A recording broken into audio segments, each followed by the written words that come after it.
Hotel میں نا ایک بابا جی برتن مانجتے تھے، بوڑھے آدمی تھے، 70 سال کے قریب عمر تھی۔ ان کا ایک بیٹا تھا، ایک بہو تھی، ایک پوتا تھا، لیکن وہ بیچارے بیٹا بیمار رہتا تھا تو لہذا وہ خود مزدوری کرتے۔ کہتے ہیں ایک دن وہ بابا جی میرے پاس آئے، کہنے لگے میم صاحبہ 2-4 دن کی چھٹی چاہیے۔ تو میں نے کہا خیریت ہے؟ کہنے لگے میڈم میرا بیٹا فوت ہو گیا۔ بیٹا، آپ کو پتہ ہے باپ کا جنازہ پڑھنا آسان ہے، بیٹے کا جنازہ اٹھانا بڑا مشکل کام۔ کہتی ہے میں کچھ لکھ رہی تھی، میرے ہاتھ سے قلم گر گیا، میں نے خود گاڑی بھیجی، بابا جی گاؤں چلے گئے جہاں وہ رہتے تھے۔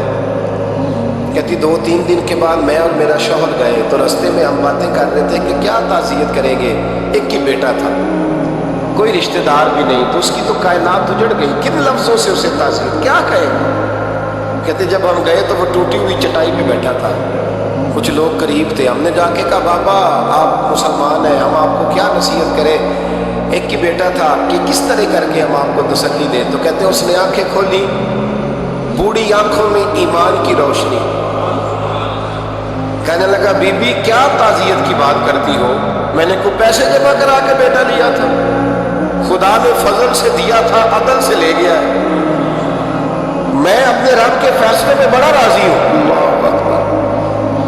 وہ خاتون کہتی ہے کہ وہ بابا جی سے میں نے کہا کہ چلو آپ 1 مہینے کی چھٹی کر لیں، تو کہنے لگا نہیں میڈم میں مسلمان ہوں، مفت کی روٹی نہیں کھاتا، مزدوری کر کے کھاتا ہوں، میں انشاءاللہ 2-3 دن کے بعد کام پہ آ جاؤں گا۔ کہتے ہیں وہ چند دنوں کے بعد آ گیا، اللہ کی قدرت کے ابھی 2-3 ماہ گزرے تھے پھر آیا، میڈم چھٹی چاہیے کچھ دنوں کی، میں نے کہا خیریت ہے؟ کہنے لگے وہ میری بہو بھی ہارٹ اٹیک سے فوت ہو گئی۔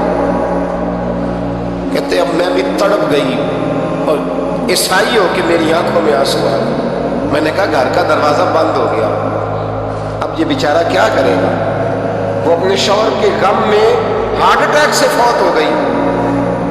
کہتے ہم پھر 2-3 دن کے بعد تعزیت کے لیے گئے، پھر ٹوٹی ہوئی چٹائی، بوڑھا نہ اپنی انگلیوں سے زمین پر کچھ بنا رہا۔ کہتے قریب گئی اور میں نے جا کے کہا بابا اب تو تسلی آپ نے خود ہی کرنی ہے، جو نظام تھا وہ تو ہو گیا۔ تو کہتے ہیں پھر اس نے آنکھیں کھولی، آسمان کی طرف دیکھا تو کہنے لگا بیٹی کوئی پریشانی نہیں، میرا بیٹا بغیر شادی کے بھی تو فوت ہو ہی سکتا تھا، بس میرے مالک نے جب چاہا جیسے چاہ ہوا، میں انشاءاللہ 2-4 دن کے بعد کام پہ آؤں گا، یہ میرا 3-4-5 سال کا پوتا ہے، ابھی اسکول داخل ہوا ہے، میں ساتھ لے آؤں گا، وہاں میرے ساتھ اوپر کوارٹر میں جہاں میں رہتا ہوں یہ بھی رہے گا۔ کبھی کبھی میں دیکھتی چھت پہ کھڑے ہو کے کہ دادا گھوڑا بنا ہوا ہے اور پوتا سواری کر رہا ہے، وہ سویرے اٹھتا اس کو سکول چھوڑ کے آتا، شام کو لے کے آتا، پیار کرتا، محبت کرتا۔ تیسری منزل پر ہم نے ایک کوارٹر دیا ہوا تھا، وہاں دادا پوتا رہتے۔ اللہ تو بڑا بے نیاز ہے۔ کہتی ہے اقبال ایک دن نا پوتا اوپر والی منزل پہ کھیل رہا تھا، اس کا پیر پھسلا، وہ گردن کے بل زمین پہ گرا، مجھے خبر ہوئی تو میں دوڑی، ایمبولینس منگائی، خون سے لتھڑے ہوئے اس بچے کو دادے نے اپنی گود میں رکھا، اور جب ہم ہسپتال کی طرف گئے تو ہاسپٹل بعد میں آیا، جناب اسرائیل پہلے آ گئے، اور کہتے وہ گود میں دم توڑ گیا۔ پھر دادے نے اسے اپنے ہاتھوں سے غسل دیا، پھر اس نے اپنے بوڑھے ہاتھوں سے قبر کھودی اور پھر مٹی ڈال کے کہنے لگا انا للہ و انا الیہ راجعون، جے سونا ہی میرے دکھ وچ راضی، جے سونا ہی میرے دکھ وچ راضی۔ پھر سکھ نو چلے ڈاما، کہتے وہ مٹی ڈالی اس نے، اور جب وہ واپس پلٹا تو میں بازو سے تھام کے ہوٹل قریب لائی، اور میں نے اس کے قریب کہا کہ بابا تو ٹوٹ گیا ہے، تو بکھر گیا ہے۔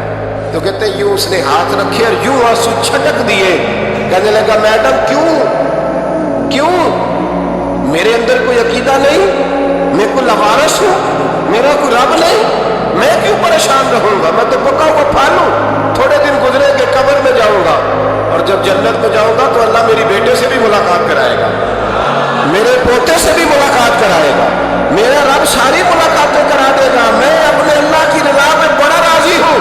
وہ خاتون کہتی ہے میرا اور میرے شوہر کا کلیجہ پھٹنے لگا، میں نے کہا بابا یہ جذبہ کہاں سے ملتا ہے، یہ سکون کہاں سے آتا ہے، یہ کیفیت ہے. مجھے کہنے لگا تو نے لینی ہے؟ میں نے کہا. تو کہنے لگا تو بھی گنبد خضرا والے نبی کا کلمہ پڑھ جا, اللہ تجھے سکون عطا کرے.